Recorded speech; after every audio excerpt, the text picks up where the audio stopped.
Hello friends, स्वागत है आपका हमारे यूट्यूब चैनल द क्रिएटर्स पे। और जैसे कि आपको पता है कि बिहार बोर्ड द्वारा हाल ही में मॉडल पेपर जो जारी किया गया है, उससे यह स्थिति लगभग अब साफ और तय हो गई है कि हमारे एग्ज़ाम के प्रश्न कैसे आने वाले हैं और किस आधार पर होंगे।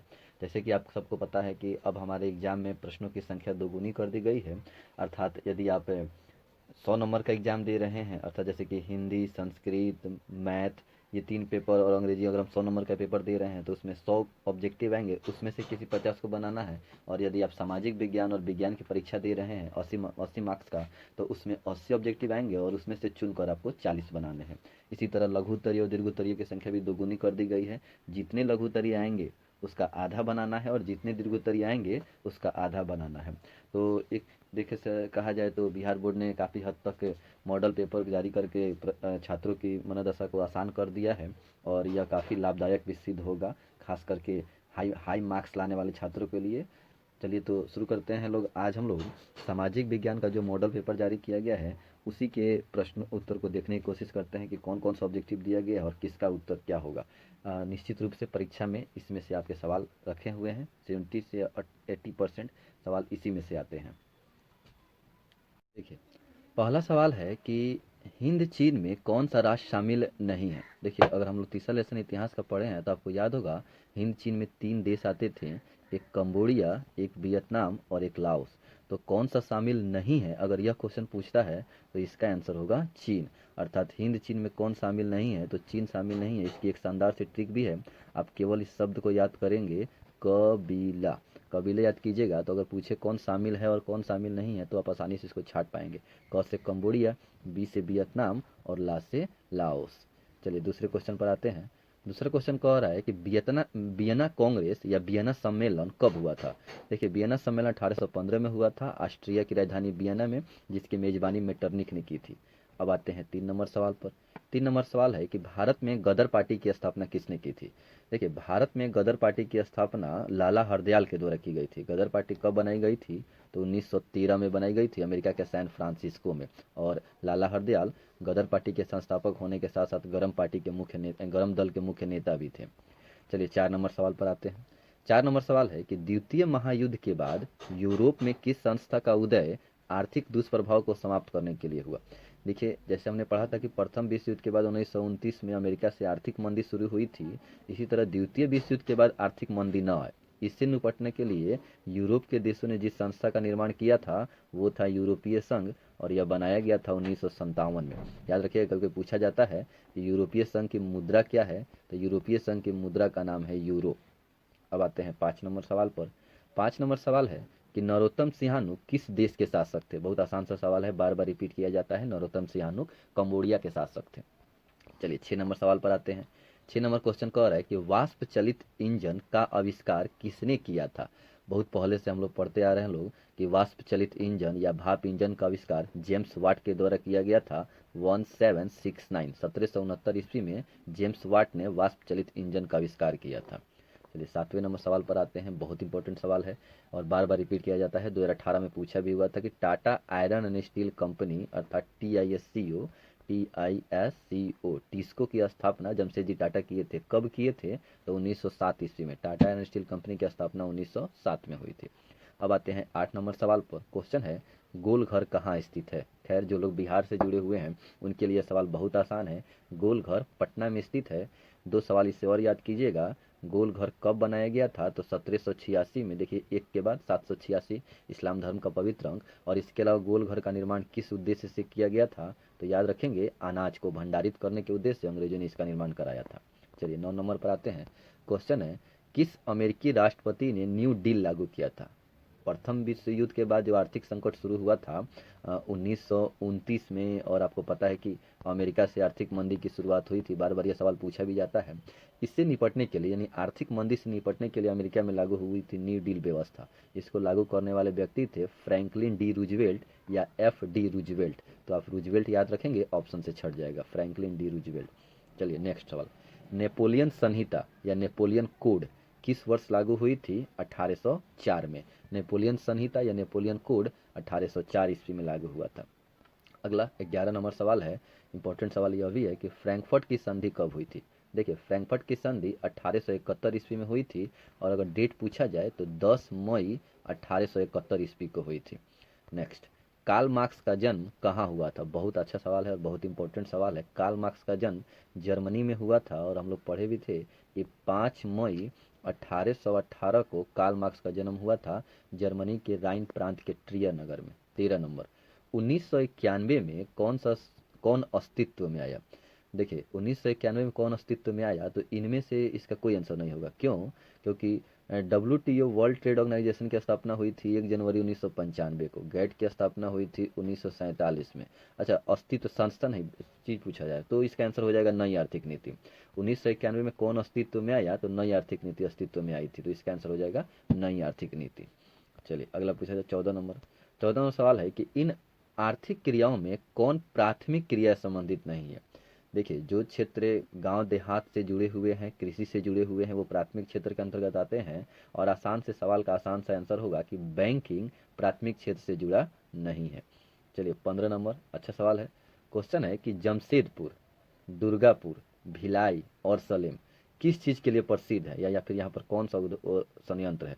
आयरन और स्टील फैक्ट्री है यहाँ पर। जमशेदपुर में इस्पात संयंत्र है, दुर्गापुर इस्पात संयंत्र है, भिलाई इस्पात संयंत्र है। तो जमशेदपुर, दुर्गापुर, भिलाई और सलेम आयरन और स्टील के लिए प्रसिद्ध है। चलिए 16 नंबर सवाल पर आते हैं। क्वेश्चन है कि प्रति व्यक्ति आय का मतलब क्या होता है? देखिए प्रति व्यक्ति आय होती है, लगभग उसको माना जाता है एवरेज इनकम, यानी कि औसत आय। प्रति व्यक्ति आप लोग पढ़ते कि हम इकोनॉमिक्स में कि औसत आय होती है। अगला क्वेश्चन 17 नंबर सवाल है, राष्ट्रीय विकास परिषद का गठन कब हुआ था? देखिए 6 अगस्त 1952 को राष्ट्रीय विकास परिषद का गठन हुआ था, और इसका मुख्य काम यही है पंचवर्षीय योजनाओं को अंतिम स्वीकृति देना। वैसे तो पंचवर्षीय योजना बंद हो गई हैं, इसीलिए अब ये ज़्यादा चर्चा में नहीं रहता। बांग्लादेश की मुद्रा क्या है? बहुत आसान सवाल है। बांग्लादेश की राजधानी ढाका है, और मुद्रा का नाम टका है। बांग्लादेश की मुद्रा टका है। नेक्स्ट 19 नंबर सवाल। 19 नंबर क्वेश्चन है कि राष्ट्रीय आय का क्या अर्थ होता है? देखिए राष्ट्रीय आय का मतलब होता है उत्पादन के साधनों की आय, यानी एक वर्ष में जितना व्यक्ति के द्वारा वस्तु या सेवा से उत्पादन किया जाता है उस सब को मिलाकर राष्ट्रीय आय कहते हैं। चलिए 20 नंबर सवाल पर आते हैं। हेलो 20 नंबर सवाल है कि भारत में उपभोक्ता संरक्षण अधिनियम या उपभोक्ता संरक्षण कानून कब लागू हुआ? 1986 में। काफ़ी इंपॉर्टेंट सवाल है, उपभोक्ता संरक्षण अधिनियम 1986 में। और एक और सवाल मेरी तरफ से याद रखिएगा, उपभोक्ता अधिकार दिवस हर वर्ष 15 मार्च को मनाया जाता है। चलिए 21 नंबर सवाल पर आते हैं। भूमि विकास बैंक किस प्रकार का ऋण प्रदान करेगा? देखिए भूमि विकास वह बैंक है जो किसानों की भूमि को गिरवी रखकर उन्हें लोन देता है। तो जब हम भूमि ही दे दिए गिरवी में, तब तो हमको कैसा कर्ज मिलना चाहिए? दीर्घकालीन। तो भूमि विकास बैंक ऐसा ऋण देता है तो दीर्घकालीन ऋण देता है। 22 नंबर सवाल, भारत में किस प्रकार की आर्थिक प्रणाली अपनाई जाती है? तो बहुत अच्छा सवाल है। भारत में कौन सी अर्थव्यवस्था है? मिश्रित अर्थव्यवस्था है। क्यों? क्योंकि हमारे यहाँ उत्पादन के साधन पर सरकार और निजी व्यक्ति दोनों का अधिकार होता है। चलिए 23 नंबर पर आते हैं। 23 नंबर सवाल है कि नागार्जुन सागर परियोजना किससे संबंधित है? बहुत आसान सवाल, ट्रिक इसमें एक छोटा सा हम देंगे आपको। जहाँ जहाँ अर्जुन, नागार्जुन में आ रहा है ना अर्जुन, वहाँ वहाँ कौन? कृष्णा जी। तो नागार्जुन सागर परियोजना किस नदी से संबंधित है? तो कृष्णा नदी से या कृष्णा से। चलिए 24 नंबर सवाल, 26 दिसंबर 2004 को विश्व के किस भाग में सुनामी आई थी? बंगाल की खाड़ी में। काफ़ी इंपॉर्टेंट सवाल है, बंगाल की खाड़ी में। 25 नंबर, सामान्य संचार व्यवस्था के बाधित होने का मुख्य कारण होता है केबल अर्थात तारों का टूट जाना, जिससे संचार व्यवस्था आपदा के समय बाधित हो जाती है। 26 नंबर सवाल पर आते हैं। क्वेश्चन है, बाढ़ क्षति पहुंचाती है किसको? देखिए अगर बाढ़ आए तो किसको नुकसान होगा? फसल को भी नुकसान होगा, पशु को नहीं होगा, पशु को भी होगा, भवन को भी। इसीलिए इसका आंसर हो जाएगा उपरोक्त सभी को। बाढ़ किसे नुकसान पहुंचाती है? तो उपरोक्त सभी को। आते हैं 27 नंबर सवाल पर। क्वेश्चन कह रहा है स्वर्णिम चतुर्भुज राजमार्ग किससे संबंधित है? देखिए स्वर्णिम चतुर्भुज राजमार्ग देश के 4 महानगरों अर्थात चारों इंपॉर्टेंट महानगर हैं कलकत्ता, दिल्ली, चेन्नई और मुंबई, इन चारों को जोड़ने के लिए 6 लेन वाली सड़क बनाई गई है। और यह किससे जुड़ा हुआ है? तो यह सड़क मार्ग से जुड़ा हुआ है। 28 नंबर सवाल, बाढ़ के समय लोगों को कहाँ जाना चाहिए? तो उच्च भूमि पर या ऊंची भूमि वाले स्थान पर। 29 नंबर सवाल, निम्न में से कौन क्षेत्रीय राजनीतिक दल है? देखिए जो किसी क्षेत्र विशेष तक ही सीमित हो। बिहार, कौन सी पार्टी है हमारे यहाँ सरकार में? जनता दल यूनाइटेड। बिहार के अलावा दो तीन ऐसे राज्यों, इस पार्टी का नाम तो जानता होगा, लेकिन बिहार में ही ये पार्टी सर्वाधिक मात्रा में विकसित अवस्था में है। तो यह एक क्षेत्र विशेष तक सीमित है जिसका नाम है जनता दल यूनाइटेड। 30 नंबर, पंचायत का चुनाव कौन कराता है? देखिए पंचायत का चुनाव राज्य सूची का विषय है। तो पंचायत का चुनाव कौन कराएगा? तो राज्य सरकार कराएगी। पंचायत का चुनाव कौन कराता है? राज्य सरकार कराती है। अगला 31 नंबर सवाल है कि भारत में किस राज्य से पंचायती राज की शुरुआत हुई थी? देखिए, भारत में राजस्थान से पंचायती राज की शुरुआत हुई थी। 2 अक्टूबर 1959 को राजस्थान के नागौर जिला से बलवंत राय मेहता की सिफारिश पर जवाहरलाल नेहरू ने पंचायती राज की शुरुआत की थी। वर्ष 1975 भारत की राजनीति में किस लिए जाना जाता है? अरे ये तो वह वर्ष है जहाँ से भारत में आज के बहुत बड़े बड़े नेता यहीं से उभरे हुए हैं। यह किस लिए जाना जाता है? तो इस समय देश में आंतरिक आपातकाल लागू हुआ था। चलिए 33 नंबर, ताड़ी विरोधी आंदोलन कहाँ हुआ था? बहुत अच्छा सवाल है, बार बार रिपीट किया जाता है। आंध्र प्रदेश में ताड़ी विरोधी आंदोलन महिलाओं के द्वारा शुरू किया गया था। चलिए अगला सवाल 34 नंबर, धर्म को समुदाय का मुख्य आधार मानने वाला व्यक्ति क्या कहलाता है? तो जो व्यक्ति धर्म को समुदाय का मुख्य आधार मानता है अर्थात धर्म के आधार पर भेदभाव करता है उसको कहते हैं सांप्रदायिक। 35 नंबर सवाल, क्वेश्चन है कि सत्ता में साझेदारी सही है, क्यों? क्योंकि यह विभिन्न समुदायों के बीच टकराव को कम करती है, क्योंकि लोकतंत्र में सत्ता की साझेदारी जरूरी है और सभी समुदाय के लोग इसमें भाग लेते हैं। 36 नंबर सवाल, 36 नंबर क्वेश्चन है कि नेपाल में सप्तदलीय गठबंधन का मुख्य उद्देश्य क्या है? मुख्य उद्देश्य था लोकतंत्र की स्थापना करना। 2008 में नेपाल में लोकतंत्र की स्थापना हुई। उससे पिछले 240 वर्षों से नेपाल राजतंत्र था। 2-3 सवाल है, याद रखिएगा, पूछा भी जाता है। 37 नंबर सवाल, 37 नंबर क्वेश्चन है कि भारत के इन राज्यों में कौन कोयले का सबसे बड़ा उत्पादक राज्य? झारखंड। इंपॉर्टेंट सवाल है और ये भी याद रखिएगा, झारखंड का झरिया कौन सा ऐसा स्थान है जो कोयला के लिए सबसे अधिक प्रसिद्ध है? तो झारखंड का झरिया कोयला के लिए सबसे ज़्यादा प्रसिद्ध भी है, तो झारखंड इसका आंसर हो जाएगा। अब आते हैं 38 नंबर सवाल पर। क्वेश्चन है कि सौर ऊर्जा के उत्पादन के लिए सर्वाधिक उपयुक्त राज्य कौन सा है? नॉर्मल सी बात है, राजस्थान होगा, तापमान यहाँ पे सबसे ज़्यादा होता है, खुला स्थान है, तो सौर ऊर्जा के उत्पादन के लिए जो इम्पोर्टेंट राज्य है वो है राजस्थान। 39, बिहार की पहली नदी घाटी परियोजना कौन सी है? देखिए, बिहार की सबसे बड़ी पूछे, सबसे पुरानी पूछे, सबसे प्राचीन पूछे, सबका आंसर हो जाएगा सोन नदी घाटी परियोजना। इसका निर्माण 1874 में अंग्रेज सरकार के द्वारा कराया गया था, मुख्य रूप से सिंचाई के उद्देश्य से कराया गया था। चलिए 40 नंबर सवाल पर आते हैं। क्वेश्चन है सुंदरवन टाइगर रिजर्व क्या है? बहुत आसान सवाल है, सबको पता होगा, सुंदरवन का जंगल पश्चिम बंगाल में पाए जाते हैं, तो सुंदरवन टाइगर रिजर्व पश्चिम बंगाल में। 41 नंबर, भारत का सबसे लंबा बांध कहाँ है? देखिए ध्यान से ध्यान दीजिए, अगर पूछे कि भारत का सबसे लंबा बांध तो वो हो जाएगा हीराकुंड बांध, और यह किस नदी पर है? तो यह महानदी पर है। और अगर पूछा जाए कि भारत का सबसे ऊंचा बांध तो वो हो जाएगा भाखड़ा नागल बांध, और यह किस नदी पर है? तो यह सतलज नदी पर है। तो ये दो सवाल, अगर लंबा पूछे तो हीराकुंड बांध और ऊंचा पूछे तो भाखड़ा बांध। हीराकुंड बांध महानदी पर और भाखड़ा बांध सतलज नदी पर। चलिए 42 नंबर, कौन प्राथमिक ऊर्जा का उदाहरण नहीं है? यानी सेकंड ऑप्शन है जिससे हम विद्युत तैयार कर सकते हैं। देखिए, कोयला, पेट्रोलियम, प्राकृतिक गैस प्राथमिक ऊर्जा का उदाहरण है और विद्युत प्राथमिक ऊर्जा का उदाहरण नहीं है। चलिए नेक्स्ट पर आते हैं 43 नंबर, पूर्व मध्य रेलवे का मुख्यालय कहाँ पर है? बहुत आसान सवाल, बहुत इंपॉर्टेंट, हाजीपुर। हम लोग का बिहार से जुड़ा हुआ है, तो ईस्ट सेंट्रल रेलवे या पूर्व मध्य रेलवे का मुख्यालय हाजीपुर में है। चावल कैसी फसल है? दो सवाल बार बार रिपीट किए जाते हैं।